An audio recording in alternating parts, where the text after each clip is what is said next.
Kwa chumba chetu cha habari leo tuko nazo habari ambazo sio nzuri, ambapo takriban watu 98 wameweza kuhukumiwa ndani ya Tanzania ama wameshtakiwa ndani ya Tanzania kwa lile kosa ambalo ni kosa la uhaini, ambapo wakipatikana haya makosa hao ndio yanawahusu, ama wakipatikana ya kwamba wanastahili wahukumiwe na haya makosa, basi watastahili kunyongwa kwa minajili ya kwamba wameshtakiwa kwa kosa la uhaini. Na adhabu ya kesi ama adhabu ya mashtaka ya uhaini hayana dhamana wala hayana adhabu yoyote, isipokuwa ni adhabu ya kunyongwa, au adhabu ni kifo tu peke yake kwa ufupi. Na ambapo mpaka sasa tunavyoongelea serikali ya nchi ya Tanzania, kitu ambacho inaipa wasiwasi zaidi ni kutafuta wale wote ambao wamejishirikisha kwa njia moja au nyingine kufanya haya maandamano ama kuchochea haya maandamano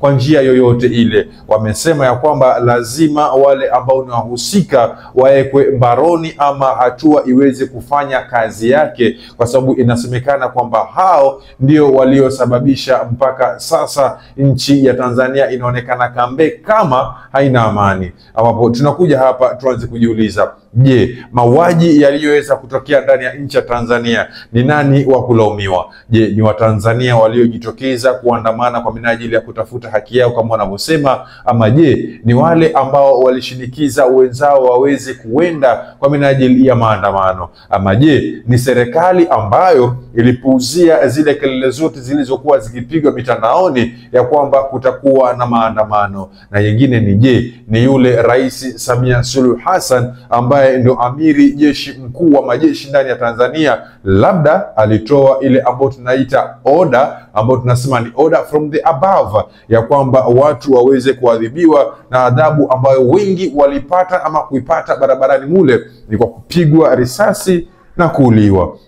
Tukumbuke pia kwamba vile vile tumepata habari kwenye chumba chetu hapa ya kwamba vituo takriban 41 vimeweza kuchomwa moto, ambavyo ni vituo vya mafuta ya petroli ama mafuta ya kutia mafuta ya petroli. Tatutogea hivyo tu kwamba vituo vya mafuta takriban 41 ndani ya Tanzania yote kwa ujumla viliweza kutiwa moto kwa takriban siku 3, ikiwemo siku ya upigaji kura, siku ya baada ya upigaji kura na siku iliyofuata. Siku 3 hizi zilikuwa ni siku ambazo hazikuwa na amani ndani ya Tanzania, na results zake ama matokeo yake tumeona kwamba vituo takriban 41 viliweza kuharibiwa. Mkuu wa polisi pia vile vile alijitokeza jana mna tarehe 6, ambapo alikuja mbele ya vyombo vya habari na kusema kwamba maandamano pamoja na vile ambavyo jeshi la polisi pamoja na polisi wenyewe waliokuwa wakishikilia doria usiku na mchana,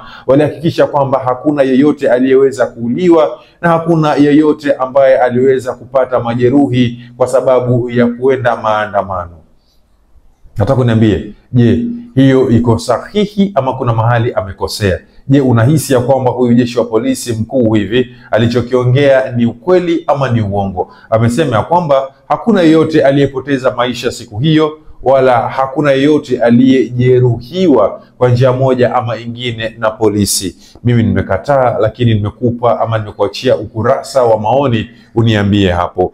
Mambi Kimambi naye pia vile vile ameweza kutolewa tuhuma na akaambiwa kwamba kivyo vyote atafutwe juu chini, kando, kushoto, kulia, apatikane ili aweze kuchukuliwa hatua ndani ya Tanzania.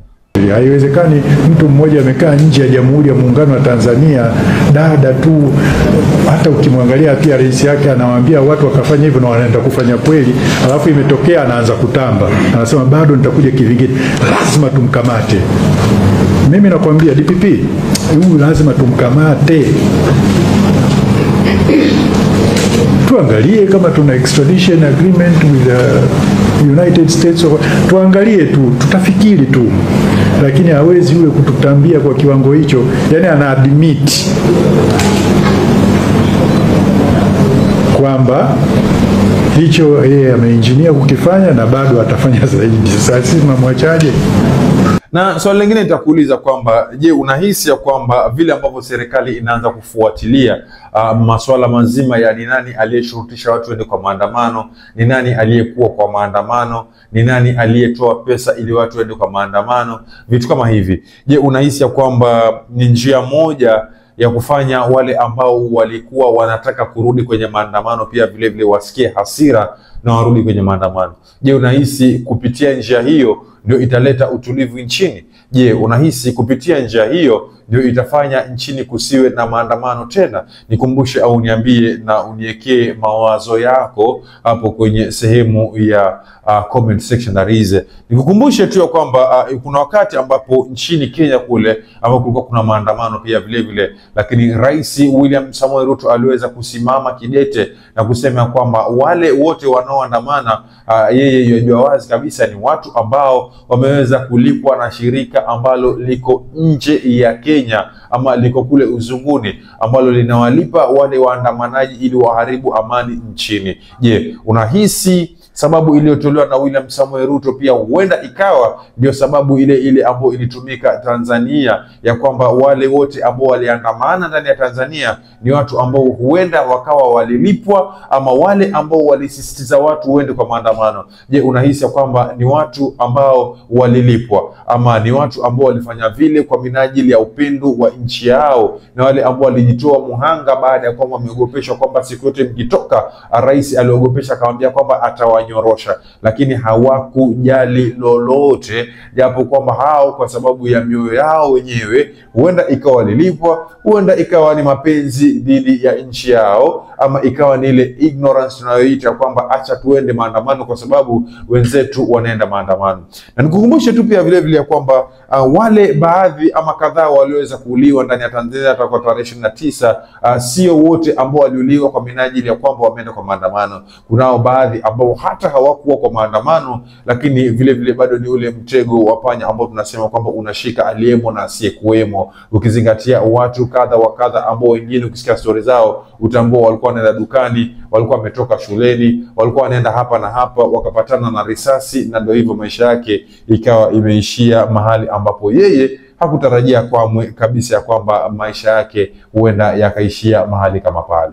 Mimi na wenzangu tumekuja hapa kuja kujiridhisha na kile tunachokisikia kwamba mpaka wetu uko shwari, shughuli zinaendelea, ushirikiano mzuri kati ya mamlaka za Kenya na Tanzania. Kwa hiyo kimsingi tulichokuja sisi ni kuhakikisha hicho tunachokisikia.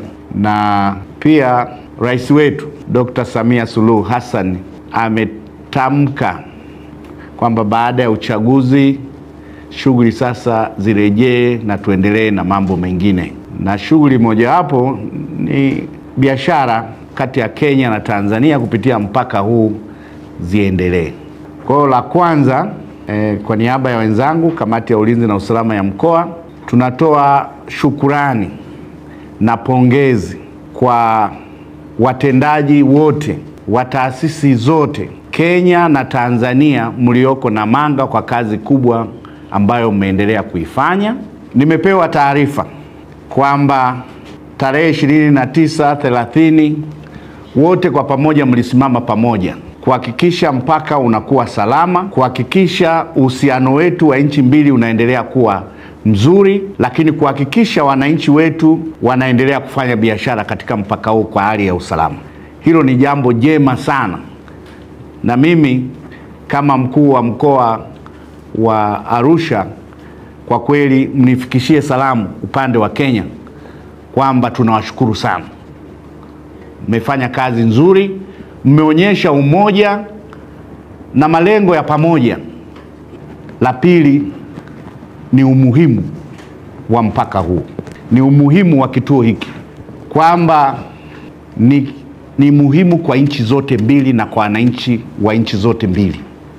Kwa hiyo kutetereka kwa mpaka huu maana yake kuna athari ya mahitaji ya wananchi wa nchi zote mbili.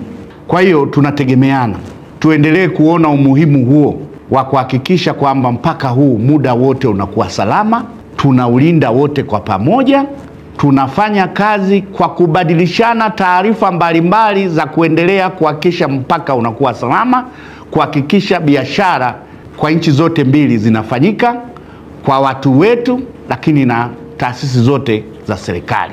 Na kwa niaba ya wenzetu upande wa Kenya, letu ni kuhakikishia kwamba kazi yetu hapa ni kuhakikisha kwamba boda iko na amani na kuna uwiano, tunaishi pamoja ili biashara iendelee, kwa sababu bila hiyo amani ni kumaanisha biashara itakuwa na shida, na hivyo tu ndio tutaweza kusaidia jamii zetu kujiwezesha na pia kujikuza kwenye ile tunasema economic status. Langu tu ni kusema tu asante sana kwa kuja, na pia ukirudi kule waambie kwenye boda tunajaribu na tutaweza pia kusaidiana kwa information ili tuweze kuhakikisha kwamba we have a peaceful border, na pia the trade imerudi na all normalcy is resumed.